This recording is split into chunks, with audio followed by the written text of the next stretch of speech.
Bismillahirrahmanirrahim. Assalamualaikum warahmatullahi wabarakatuh dan salam sejahtera kepada semua yang menonton video ini. Saya Cikgu Nuraini binti Sukran dari SMK Pekadenas. Dalam video ini saya akan berkongsi panduan menjawab soalan pemahaman petikan puisi, iaitu soalan 2D BM SPM kertas 2, di mana soalan puisi ini adalah merujuk kepada antologi Jaket Kulit Kijang dari Istanbul dan antologi Sejadah Rindu. Okey, jika kita lihat pada kertas soalan BM kertas 2, iaitu 1103 palang 2, soalan 2 pemahaman terbahagi kepada 4 bahagian. Jadi soalan puisi ini merupakan satu daripada 4 bahagian tersebut yang membawa markah 9 markah. Okey, baiklah, sekarang kita lihat analisis kekerapan soalan pemahaman petikan puisi. Okey, bermula pada 2016, iaitu bulan November sehinggalah sekarang. Okey, telah banyak soalan yang telah dikemukakan, soalan dah banyak keluar. Jadi hanya tinggal 4 saja lagi tajuk yang belum pernah keluar dalam peperiksaan SPM, iaitu Sang Gembala Kuda, Sejadah Rindu, Kuduk Perang dan satu puisi tradisional, iaitu Gurindam 12 fasal yang ketiga. Jadi dalam video ini saya akan kongsikan 2 daripada 4 tajuk tersebut, iaitu kita fokuskan kepada 2 daripada tajuk, iaitu saya akan fokus kepada tajuk Gurindam 12 fasal yang ketiga dan Sejadah Rindu. Okey, bagaimana bentuk soalan puisi sebenarnya? Okey, kalau kita lihat sebenarnya daripada 3 soalan, okey, soalan pertama sebenarnya adalah berdasarkan kepada petikan soalan, petikan puisi. Manakala soalan 2 merupakan soalan berbentuk kemahiran berfikir aras tinggi atau kibat. Manakala soalan yang ketiga pula adalah berdasarkan kepada soalan komsas. Jadi keseluruhan untuk ketiga-tiga soalan ini ialah 9 markah. Bagaimana pula bentuk soalan dalam petikan? Okey, yang merujuk kepada petikan. Apakah soalan yang sering ditanya dalam soalan berbentuk petikan ini, merujuk petikan? Biasanya soalan adalah bertanyakan tentang maksud rangkai kata, maksud merujuk rangkap. Okey, soalan-soalan yang berfokus, contohnya kesan, ataupun soalan yang merujuk kepada situasi dalam rangkap, okey, seperti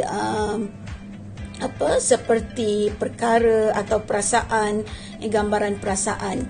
Okey, manakala soalan yang berbentuk kebat lebih kepada soalan-soalan fokus seperti usaha, langkah, atau cara.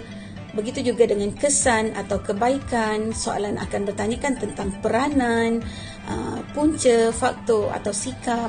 Okay, jadi soalan-soalan berbentuk kebat ini merupakan soalan yang memerlukan pelajar berfikir ataupun memerlukan pelajar menjanakan idea mereka sendiri untuk menjawab soalan. Namun begitu, usah pelajar risau kerana soalan berbentuk kebat ini sebenarnya adalah berada dalam ruang lingkup pelajar ataupun dalam ruang lingkup masyarakat. Bukan berada di luar daripada pengetahuan para pelajar. Jadi jangan risau kepada soalan berbentuk kebat. Okey, manakala soalan komsas pula, kita dapat lihat aspek sastra yang sering ditanya adalah dari sudut tema, persoalan, nilai dan pengajaran. Daripada analisis yang dibuat ini dapat dilihat bahawa soalan pengajaran dalam puisi, dalam petikan puisi sudah lama tidak keluar, iaitu soalan hanya keluar pada November 2016. Jadi pelajar boleh fokus dengan lebih baik pada soalan pengajaran ini. Okey.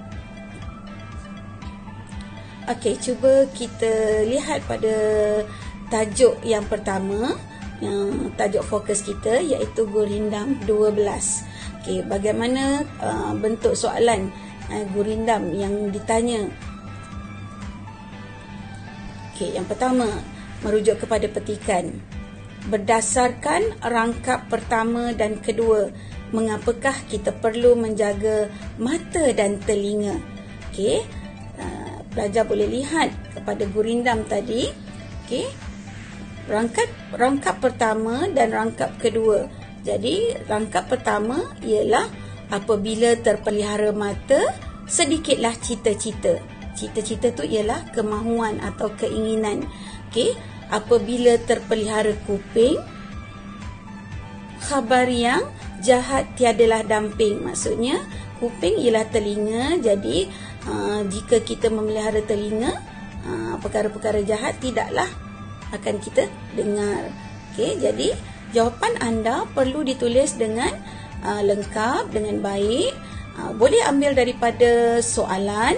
Jadi kita mulakan dengan kita perlu menjaga mata dan telinga kerana ataupun supaya tidak mempunyai kemahuan yang banyak. Cita-cita tadi ialah kemahuan, kemahuan yang banyak. Selain itu, kita perlu menjaga telinga supaya tidak mendengar perkara yang buruk atau tidak baik. Tadi perkara yang buruk tidak kita damping. Okey, soalan yang kedua adalah soalan berbentuk kibat. Jadi dalam soalan ini biasanya ada mempunyai stimulus, iaitu seseorang perlu mempunyai sikap yang baik untuk mempunyai ramai kawan. Jadi soalannya, pada pendapat anda, apakah sikap yang perlu ada pada seseorang supaya orang suka berkawan dengan kita? Soalan ni 3 markah. Jadi daripada soalan ini, pelajar boleh menjawab dengan lengkap dengan mengambil ayat daripada soalan semula. Pada pendapat anda, pelajar perlu tukarkan kepada pada pendapat saya. Okey, buang kata tanya apakah dan tinggalkan sikap yang perlu ada pada seseorang supaya orang suka berkawan dengan kita ialah bercakap dengan sopan santun, tidak meninggi diri dan sedia menerima pandangan orang lain. Jadi soalan ini kalau kita lihat, soalannya berbentuk positif. Jadi jawapannya mestilah positif. Baiklah, kita beralih kepada soalan yang ketiga. Okey, soalan bertanyakan, huraikan 2 pengajaran yang terdapat dalam gurindam ini.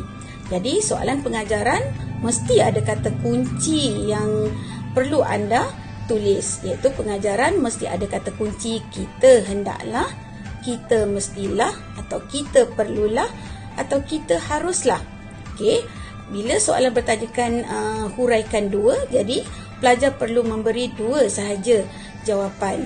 Tetapi jawapan ini perlu mempunyai huraian. Okey, cuba kita lihat bagaimana jawapan ini boleh ditulis. Okey,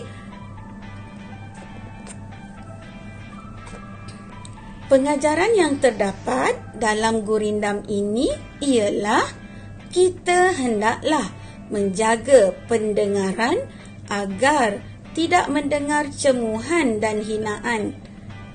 Pengajaran yang kedua ialah kita hendaklah menjaga pertuturan agar tidak bercakap perkara yang sia-sia.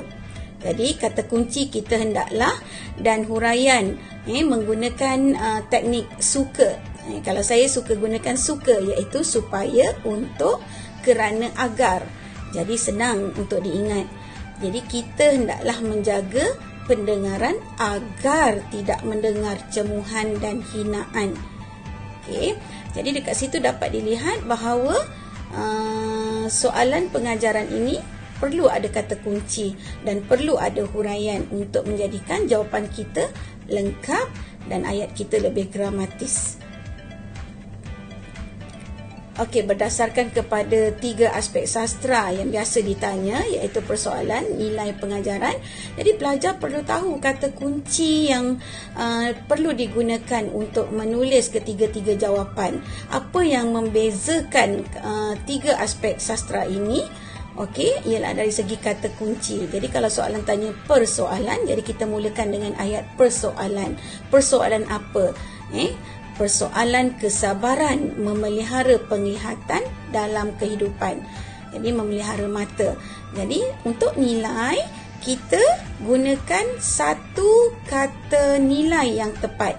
Nilai kesabaran. Jadi contohnya, kesabaran memelihara mata daripada melihat perkara yang negatif. Kalau pengajaran pula, kita tambah perkataan kita hendaklah.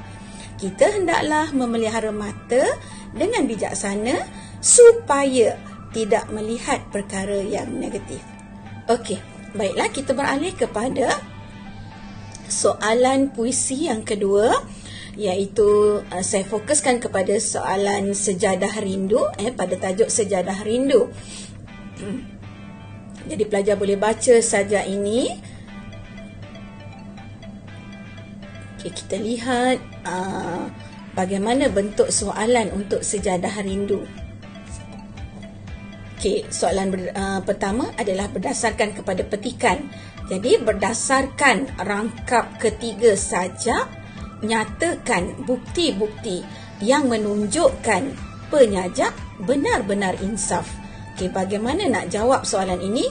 Yang pertama, pelajar perlu tahu di mana rangkap ketiga dalam sajak dan apakah bukti yang menunjukkan penyajak benar-benar insaf. Jawapan ada dalam petikan tersebut. Okey, cuba kita lihat petikan tadi. Okey, baiklah, kita lihat rangkap ketiga sajak sejadah rindu. Air mata menjadi saksi, keikhlasan menjadi bukti. Akhirnya aku sujud menghadap Ilahi di keheningan yang sepi. Lafaz taubat mengiringi nafas sebab kian mengikuti. Okey, jadi untuk menjawab soalan ini, pelajar perlu menulis ayat dengan lengkap. Lihat saja atau ambil saja jawapan daripada soalan. Bukti-bukti yang menunjukkan penyajak benar-benar insaf ialah penyajak menitiskan air mata. Selain itu, penyajak benar-benar ikhlas untuk bertaubat.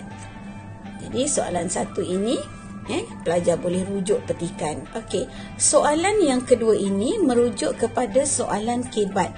Okey, stimulusnya terdapat segelintir manusia yang sudah menginsafi kesilapannya, tetapi selepas itu kembali semula melakukan perbuatan tersebut. Jadi soalan bertanyakan, pada pendapat anda, mengapakah keadaan ini berlaku? Biasanya mengapa segelintir manusia yang sudah insaf tetapi akhirnya kembali semula kepada perbuatan yang lama. Okey, mungkin ada faktor orang di sekeliling, okey, ataupun faktor diri sendiri, okey, yang menyebabkan mereka melakukan perbuatan itu semula. Jadi kita lihat apakah jawapannya. Okay, pada pendapat saya, keadaan ini berlaku kerana mereka terpengaruh dengan rakan-rakan. Selain itu, mereka tidak mempunyai pegangan agama yang kuat serta kurang sokongan daripada ahli keluarga. Okay, jadi dapat dilihat berdasarkan jawapan ini, terdapat beberapa pihak lain yang menyebabkan seseorang boleh berubah sikap daripada insaf akhirnya buat balik perbuatan yang lama, dan mungkin juga datangnya daripada diri mereka sendiri. Okey, kita pergi kepada soalan seterusnya, soalan yang ketiga. Okay, soalan ini bertanyakan tentang dua nilai yang terdapat dalam sajak di atas. Itu sebab saya cakap tadi, okey, untuk soalan Komsas sebenarnya tidak susah sebab soalan merujuk kepada keseluruhan daripada sajak. Jadi pelajar tidak perlu risau kerana apabila mereka membaca sajak tersebut, okey, mereka akan dapat menjawab soalan Komsas ini dengan baik. Okey, Contohnya kalau mereka tahu nilai, sebenarnya untuk menjawab persoalan dan pengajaran juga tidak susah, ya, sebab ia berkaitan. Cuma tinggal lagi kita menukarkan kata kunci bagi aspek sastra tersebut. Okey, cuba kita lihat. Dua nilai yang terdapat dalam sajak ini ialah nilai keinsafan. Contohnya, penyajak berasa insaf atas kesalahan atau dosanya yang lalu. Nilai seterusnya ialah nilai keikhlasan. Contohnya, penyajak bertaubat dengan hati yang ikhlas hingga menitiskan air mata. Jika kita lihat jawapan ini, sebenarnya kita boleh rujuk kembali kepada soalan yang pertama tadi. Tinggal lagi kita menulis dalam bentuk nilai. Jadi nilai perlu dijawab dengan satu perkataan atau dua perkataan, iaitu nilai keinsafan, nilai keikhlasan. Kalau kita panjangkan nanti dah jadi persoalan. Kalau kita tambah kita hendaklah dah jadi pengajaran. Sebenarnya jawapan ni kalau soalan tanya pengajaran pun kita boleh ubah kepada pengajaran. Contohnya kalau dia tanya pengajaran, kita boleh katakanlah kita hendaklah insaf.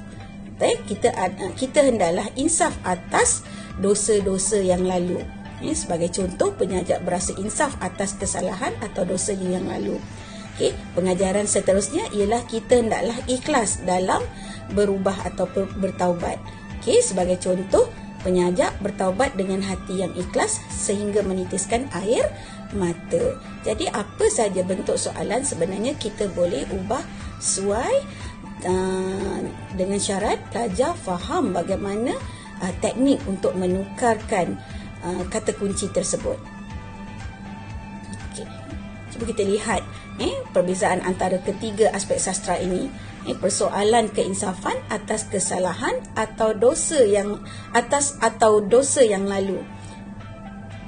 Nilainya ialah nilai keinsafan. Penyajak menginsafi segala dosa-dosanya yang lalu. Pengajaran, kita tambahkan perkataan kita hendaklah segera insaf akan dosa dan kesalahan yang lalu supaya kita tidak menjadi manusia yang rugi di akhirat kelak. Sekian saja perkongsian saya pada kali ini. Kita jumpa di puncak kejayaan. Ingat, usaha, doa dan tawakal. Duduk di rumah, jaga diri, dan buatlah atau belajarlah dengan lebih tekun lagi supaya pelajar bersedia untuk menjawab soalan peperiksaan SPM pada bulan Februari nanti. Sekian, terima kasih. Assalamualaikum.